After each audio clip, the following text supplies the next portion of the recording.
మొక్కజొన్నల్ని ఉపయోగించటం వల్ల ప్రేగులకి చాలా మేలు జరుగుతున్నది. మొట్టమొదటి ప్రయోజనం, మొక్కజొన్నల్లో ఉండే ఇన్సాల్యుబుల్ ఫైబర్ అనేది ప్రేగుల్లో ఉండే హెల్ప్ఫుల్ బ్యాక్టీరియా, గుడ్ బ్యాక్టీరియా పెరగటానికి మంచి ఆహారంగా బాగా ఉపయోగపడుతున్నదని, ప్రేగుల్లో మూమెంట్స్ పెరగటానికి, ప్రేగులు క్లీన్ చేసుకోవటానికి, ప్రేగుల్లో వేస్ట్ డిపాజిట్స్ లేకుండా ప్రేగుల్ని కాస్త రక్షించటానికి కార్న్, మొక్కజొన్న కండెలు బాగా ఉపయోగపడుతున్నాయని నిరూపించడం జరిగింది.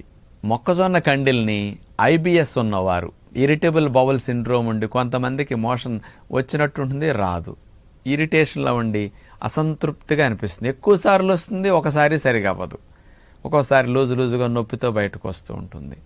కొంతమందికి మలం ప్రేగులో పిలకలు పుడతాయి అన్నమాట. ఇప్పుడు బూర చూడండి, మనం ఊదాక దాన్ని చూడండి ఇట్లా మెలితిప్పి తల్లిది పిల్లలిదని బుడగలు చేస్తాం బూరన్న వాళ్ళు. అట్లా